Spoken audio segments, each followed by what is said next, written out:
Imagine for a moment that it is July, in the year 1099.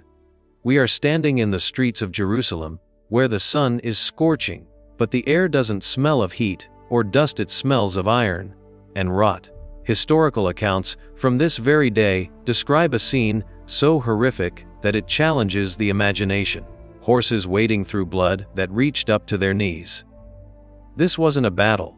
It was an apocalypse, brought by men who wore the cross of Christ on their chests, believing that with every strike of their sword, they were buying a key to paradise. But who were the architects of this nightmare? They were fathers, sons, and farmers from Europe, who had marched thousands of miles, fueled by a terrifying mix of faith and desperation. We often think of the Crusades as a simple war of religion, Christianity versus Islam, but looking closer, you realize that religion was often just the cover story. This was a war of politics, of immense greed, and of desperate power struggles where knights sought salvation, but found fortune instead. Today, we are peeling back the layers of myth to uncover the dark, gritty, and often surprising reality of the Crusades. We will look beyond the Hollywood movies to see how the West found its greatest model of chivalry not in a European king, but in their greatest enemy, Salah ad-Din, or as the West calls him, Saladin. Join us as we explore the truth behind the slogans, the bloodshed, and the men who shaped history.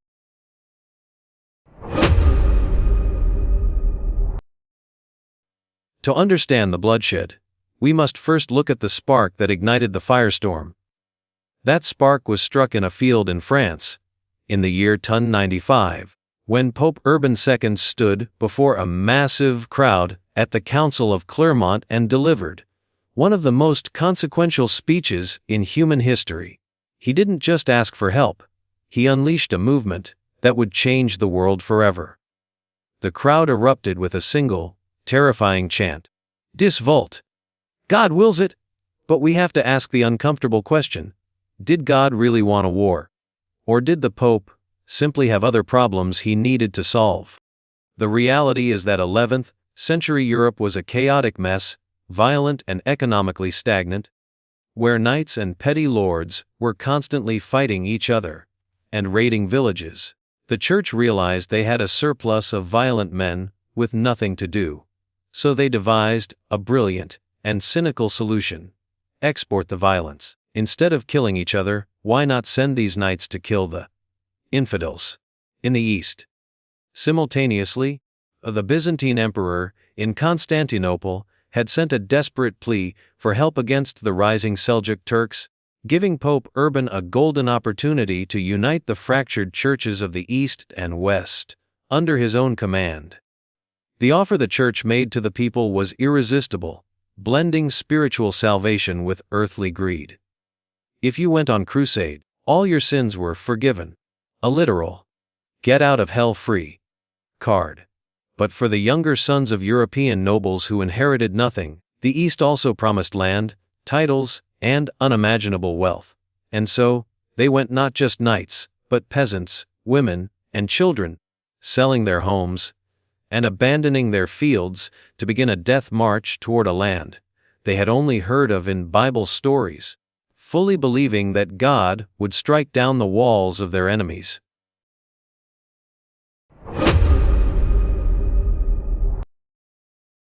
The journey to Jerusalem took 3 agonizing years, and by the time the Crusaders arrived in 1099, their numbers had been decimated by starvation, disease, and constant guerrilla warfare. They were dehydrated, desperate, and driven by a terrifying mix of religious hallucinations and sheer rage. When the walls of Jerusalem finally breached on July 15th, all semblance of humanity vanished. The Crusaders didn't just capture the city, they purged it, slaughtering Muslims in the Al-Aqsa Mosque and burning the Jewish community alive inside their synagogue. The primary sources from this event are bone-chilling, with chronicler Fulcher of Chartres writing, "If you had been there, your feet would have been stained up to the ankles with the blood of the slain." It was a total moral collapse, where the very men who claimed to serve the Prince of Peace turned the Holy City into a slaughterhouse, sparing no one, not even Eastern Christians, who simply looked different from the Europeans. This victory established the Crusader states, Latin kingdoms planted in the heart of the Middle East, and led to the construction of massive castles, like Crusades chevaliers, to hold on to their conquest. However, this brutality came at a terrible cost that would haunt the region for centuries. The massacre of 1099 became a trauma that seared itself into the collective memory of the Middle East, serving as the catalyst that would eventually force the divided Islamic world to stop fighting each other. The blood spilled in Jerusalem planted the seeds of a unified resistance, creating a desire for vengeance that would eventually rise up to meet the invaders.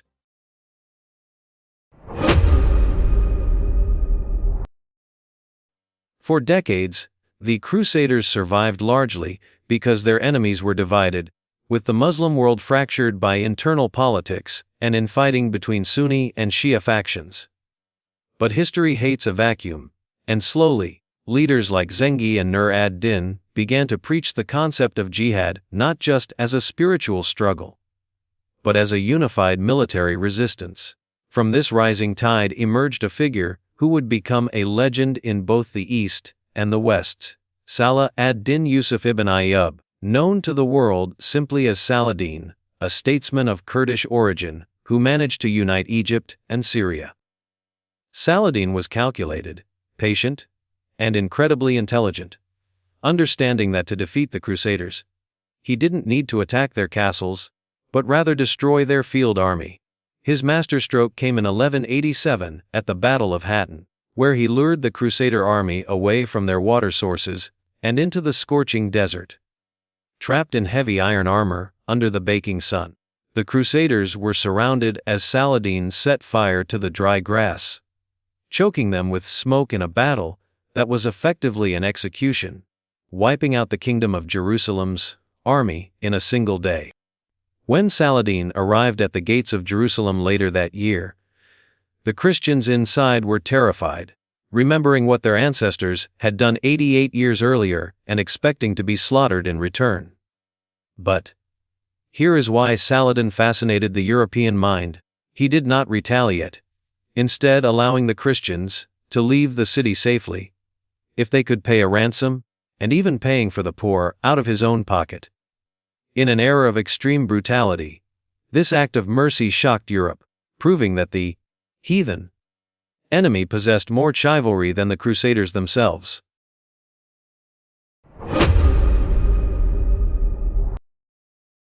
The fall of Jerusalem sent shockwaves through Europe, triggering the Third Crusade, which became known as the Celebrity Crusade, because the three most powerful kings of Europe mobilized to fight.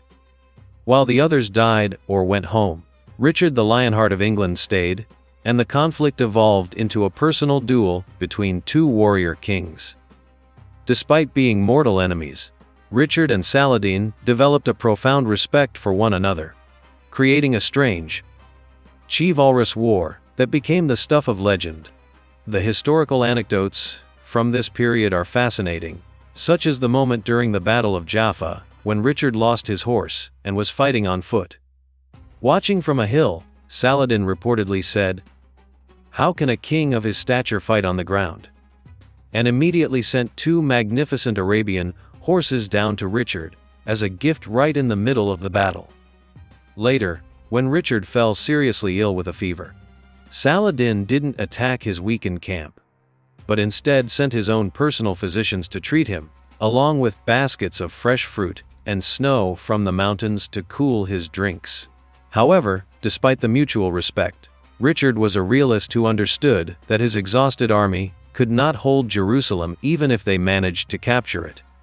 In 1192, the two leaders signed the Treaty of Jaffa, a compromise that left Jerusalem under Muslim control, but allowed Christian pilgrims to visit the holy sites unharmed and unarmed.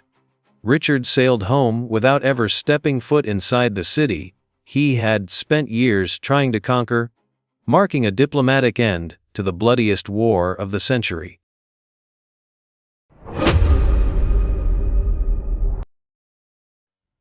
After Richard and Saladin passed away, the spirit of the Crusades darkened significantly, with religious zeal fading and being replaced entirely by naked greed. The Fourth Crusade is the perfect example of this corruption. The Crusaders never even made it to the Holy Land. Instead, manipulated by Venetian merchants who wanted to collect a debt, the Crusaders attacked and sacked Constantinople, the greatest Christian city in the world, looting their own allies, stealing relics, and weakening the Byzantine Empire forever. The mask of holy war had fallen off completely, revealing the ugly truth of political ambition and financial gain. The movement limped on for decades, but the unified strength of the Muslim world, now led by the Mamluks, eventually proved too much for the isolated Crusader outposts. The end finally came in 1291 with the siege of the city of Acre, the last major stronghold. When the walls of Acre fell, the era of the Crusades was effectively over. 200 years of war, millions of lives lost, and countless resources wasted had resulted in a return to the status quo. The borders remained largely where they had started, but the world had been irrevocably changed by the collision of these two great powers.